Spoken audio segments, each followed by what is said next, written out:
Roddy. Good morning, this is Gail Roddy, and this is Between Us Girls. I'm with the women of Dare Whimsy. You know, this is June, we're moving into the end of June, and this has been a month of family gatherings. For graduations, we have many young people, and maybe not so many young people, people of all ages are graduating and moving on into college or out of college and out into the world of the workforce. It's such a wonderful time for multi-generations of family to gather together, just as we do in several other times of the year. And so then as we move into July and August, we have more family gatherings, either vacations, but also there's the family reunions.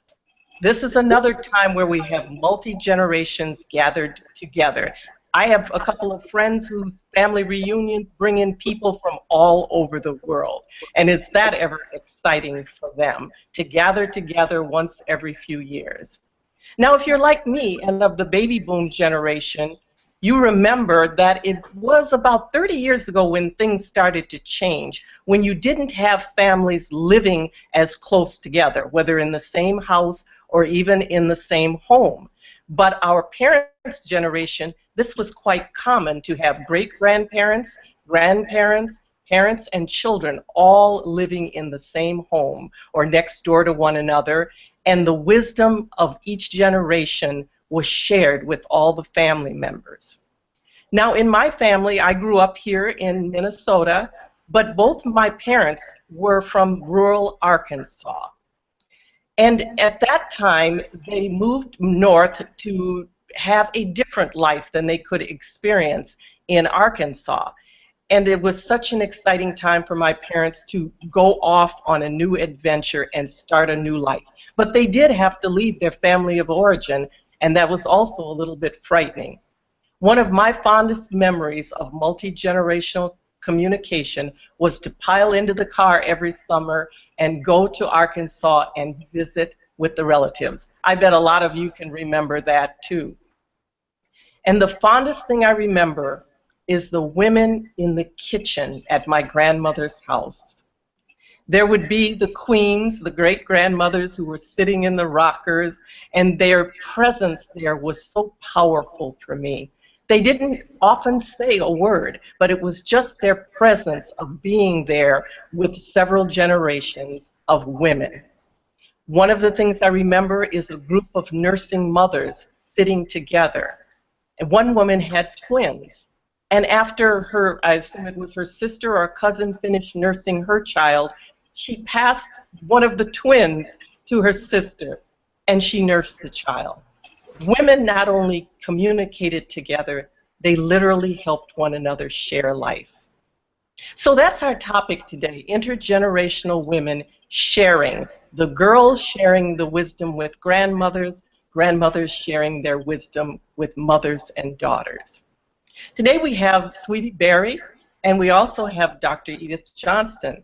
Dr. Edith, I wonder if you have some memories, either they can be recent memories of you with your children and grandchildren, or perhaps you might want to share a powerful memory of women communicating that maybe went back to your girlhood, as mine did. Well, thank you, Gail. Yeah, good morning, everyone. I guess one of the things that come to mind for me is when I was with my mother and her sisters, usually at least 3 of the daughters were together, as well as myself and possibly 1 or 2 of my sisters, and we would all get together and join, because we'd come from a couple different states, and we would have lunch together and we would go shopping together, and it was just kind of a time to make fun memories, but it was reinforcing again that we were family and how we could all relate together and how we could be one with each other. I still have a pair of shoes from one of those shopping trips, and so every time I put those shoes on, it reminds me of when we all got together and had a time to exchange.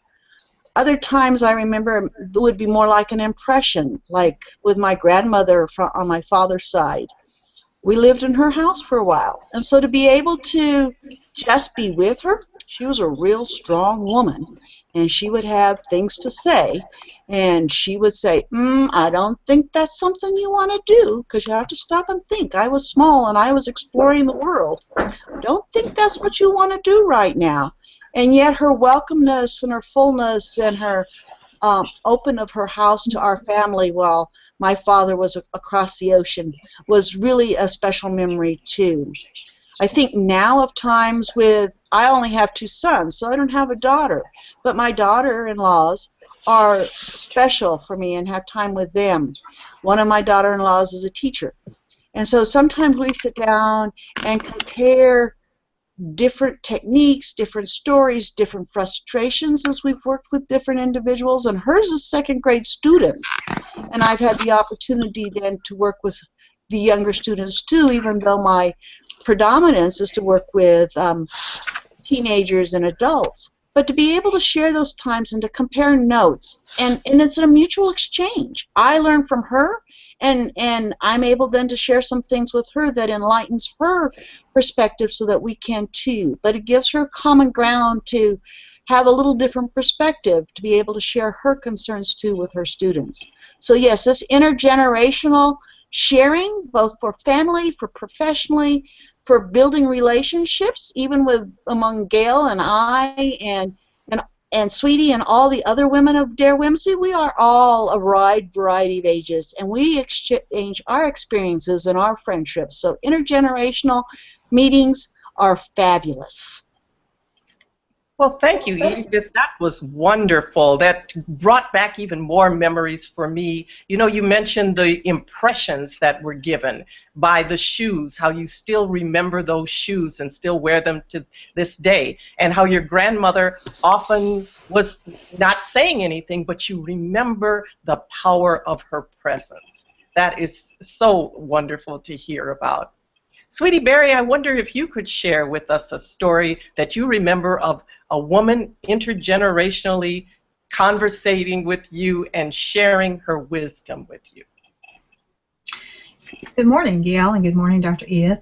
You know, for me, I was raised in the South, and I was raised in an environment, in a community, in a small town where intergenerational living was the norm. It was not unusual for our neighbors and friends to live with their grandparents or aunts or uncles next door or in the same house multi-generations. And so for me, that was a normal part of every day. I saw my grandparents every week. I spent every weekend with extended family. Every holiday, every gathering involved multiple generations and multiple sides of the families. I was very fortunate that my grandparents on my mother's side and my father's side were friends, and so often the 4th of July or Thanksgiving included everybody. The conversations I remember have to do with perspective. Perspective in that, particularly like a neighbor, I roller skated in her yard every single day. She had a concrete driveway, which was unusual where I was from. And you know, she would sit down and talk about perspectives of why people did things they did or how they did things they did. And she always saw through to things that I didn't perceptualize yet.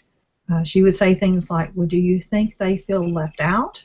Or do you think they feel jealous? Or do you think they maybe needed you to go a little bit further because it was easy for you and not as easy for them? And those enlightened perspectives of outside the box thinking, you know, they weren't right there in the middle and they could see it differently, added great value to my life.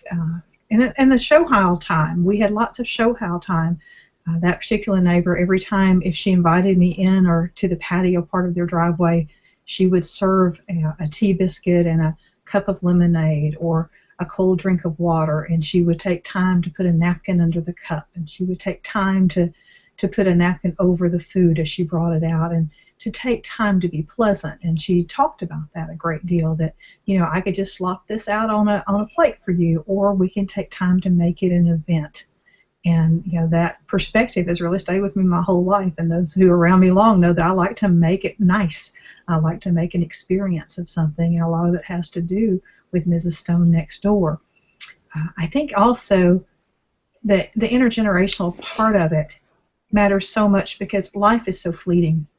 We see such a short amount of our life But those of us who are older and understand that it is a fleeting moment, those torrentious years of when your child's 2, or when you wake up and think the pregnancy will never be over or older past this time, you know, you just blink and you're a decade or a quarter of a century older. And so to have that wisdom of really embracing life where you are as it is now, not waiting for someday, is such an important part of life. Wow, I love that. That's so true, sweetie. And that also triggered memories, more memories for me as well. And you know, when you talked about Mrs. Stone not only inviting you in, but she was teaching you without specifically teaching you. She showed you how to set a table. And we got that from our mothers and our aunts, but to have neighbors and everyone join together to teach a child, reach one, teach one, was a motto that I grew up with as well.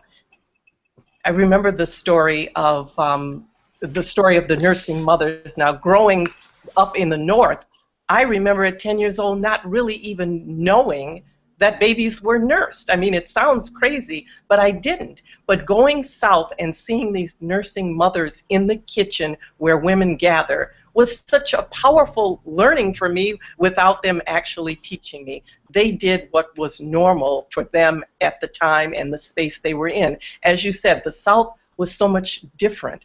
And to go there and to learn those things was very powerful for me, and I still remember them. We have Dr. Martina with us today. Good morning, Dr. Martina.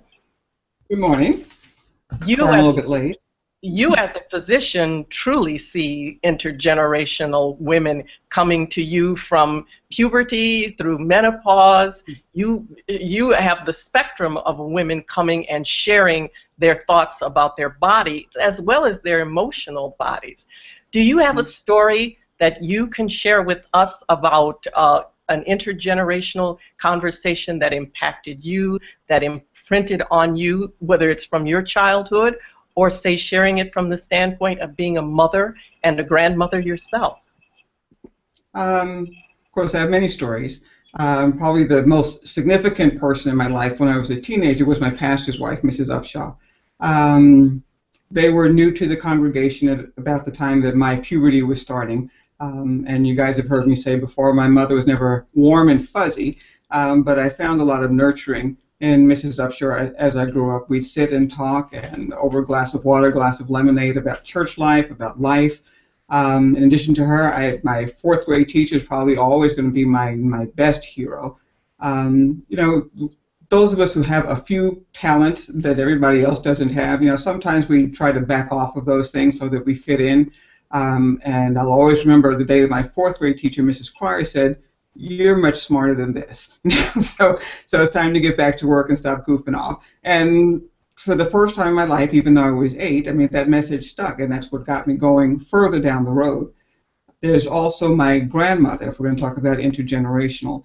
My family's originally from the South, but I grew up in New York, and my grandmother lived with us the first 8 years of my life. In fact, we shared a bedroom. Which was good and bad, but she was a great woman. In fact, her father was a freed slave, so she talked about growing up and many things that I had no personal experience with, but obviously she talked about getting through life and how to stay true to your own cause and your own heart. Even though she didn't use those words, I understood what she meant. And she was a great loss in my life, and I'm going through the same intergenerational stuff with my granddaughters. You know, my youngest granddaughter is 4. My oldest is about to be 15, and we talk a lot more about life than my mother and I did. You know, so yeah, it goes on. Absolutely, it does, and I'm so fascinated by the impressions that we all have. You mentioned the lemonade and how we remember these teachers' names even though it's been decades ago. It shows the impression that they had on our psyches that is very powerful, maybe not always positive, but for the most part, they're positive impressions that moved us forward to the next stage of our lives. And as you mentioned, Dr. Martina, as also African American, I remember so many stories of the resiliency of our families and the things that they had to go through to survive, but they did, and they always shared these with love and the nurturing of, this is what we want you to do. We want you to go forward and live your life. And those are the things I remember my grandmother saying, honey, don't you worry, you're going to go to school and you're going to live and you're going to have a good life. God just told me that that's going to be true.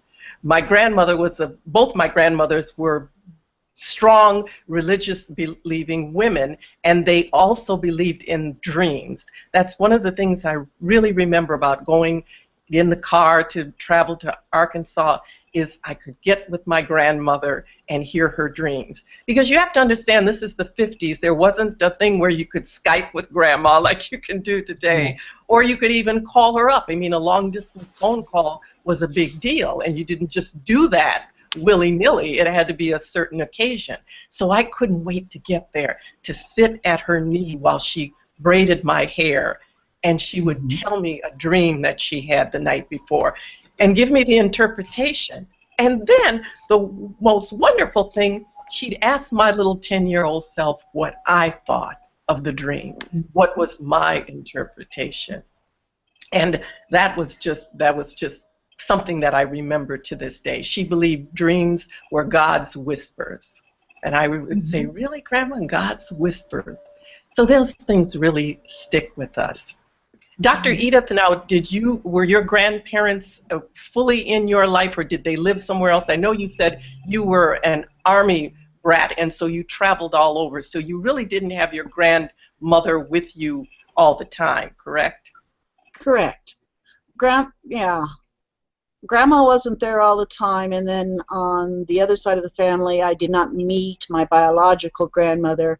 I met the step-grandmother, so that provides a different family influences and different family dynamics. But it still is, when you look at being in the Army, then you form families wherever you are. And it's really important within the military just that they quickly form those types of supports and families.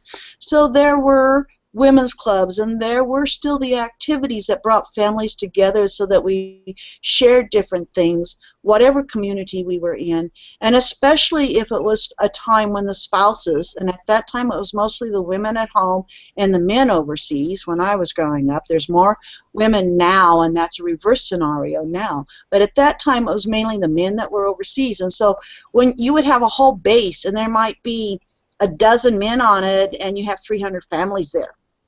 And it is a community, so there's different dynamics. But again, that support was there if something was needed, if sharing in childcare, sharing in being able to take care of each other's needs at the moment, each other's fears or concerns, depending on where the father figure was at that time. So I have memories of us all coming together and supporting each other, and friendships were founded quickly, and they would become at a level of intimacy and acceptance because of that need of being together. So it's a little tiny, a little different experience versus having a longevity with a relationship. You formed one out of necessity for quick interrelationships, and that's still a skill or a way I work today. And yet at the same time then, because of the need to know that we were all going to go on to other lives and separate quickly, there was always a loss, and you didn't maintain contact, and sometimes you would end up crossing paths again in different places.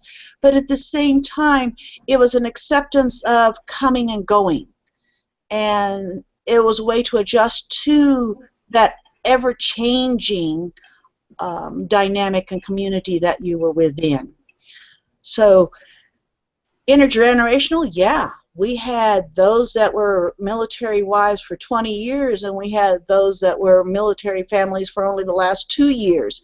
So even in that way, we shared the experiences among ourselves and shared the knowledge and the tools and the way to, again, form that community among ourselves. It was an exciting, adventurous life.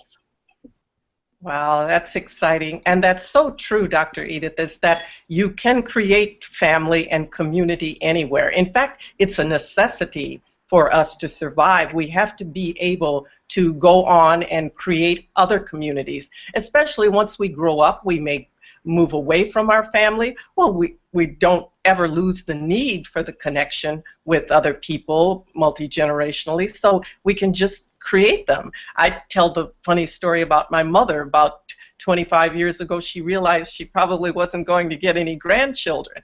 Well, rather than be angry about her children not providing her with grandchildren, she saw a little child at church one day. My father had just passed away, so of course she was grieving. That increased the sense of loss and wanting to connect.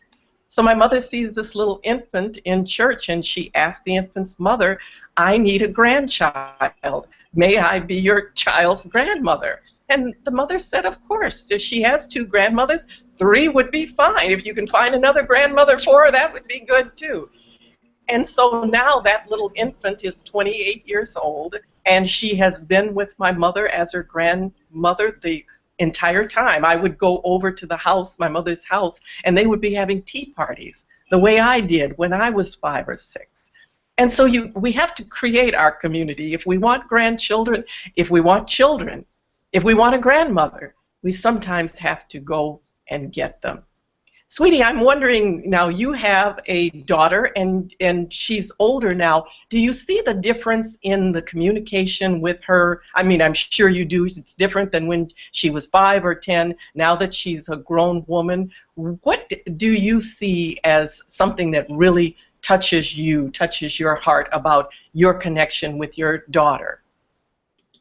Well, you know, I have a blended family, so we have 2 daughters. We have a natural to me one and a married to me one, which I both consider my daughters. And it's true that as children grow up, there's a different relationship to them, particularly with my older daughter, who began her relationship with me at 16 when she moved into my home.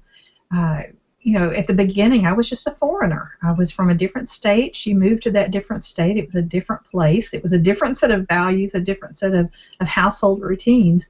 And we really learned how to deal with each other.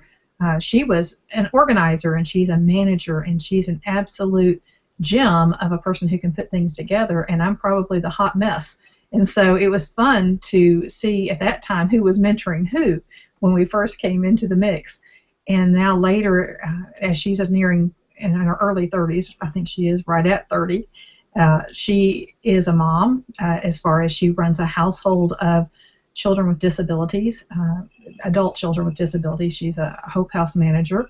She does not have any birth children of her own at this time, and she's married. And so the mentoring now from the ages that we were at 16 are the same things: how to run your life, how to set dreams and goals, how to do things differently.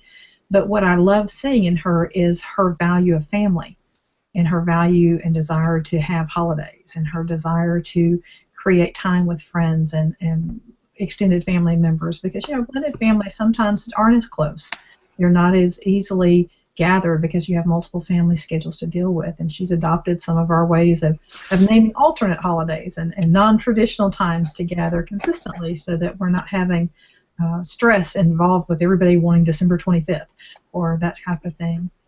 It's really fun to see our older children become who they are, and to see that they are you too. In fact, sometimes it's painful to watch that process, that they become the things that you are. I remember watching in 30-something a character, Hope, saw her very young daughter becoming a perfectionist at age 3, and it was something she had struggled with her whole life. And we do see that. We see things we teach young ones around us, whether they're our children or someone who's just near to us, by what we are, and they reflect on that. So it really is something to become aware of as you see things in them that you either taught them for the good or taught them for the, oh my goodness, I taught that. And you see that. I see that in my life with all 4 of our children. And I think the best parts of it are when we pass on through intergenerational conversations and rituals of family those things that strengthen the family. I know Father's Day here, my husband was traveling. He came in on Father's Day, and the question was asked by someone who was on the phone with me, why do you bother cooking his favorite meal He's traveled all day. You didn't have to do that. Y'all could just do this on Tuesday. And of course we could, and sometimes we do.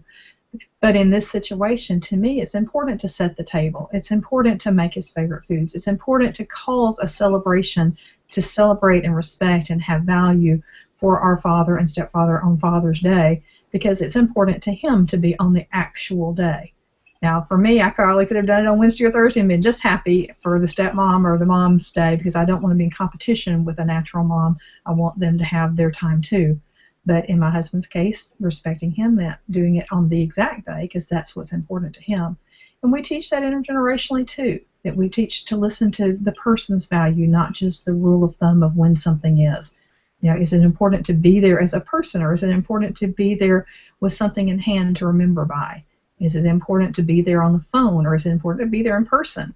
And I think we learn this through our older generation telling us what they need, and pointing out that sometimes people can't ask what they need, so it's our job to pay attention to what is desired through other things they communicate to us.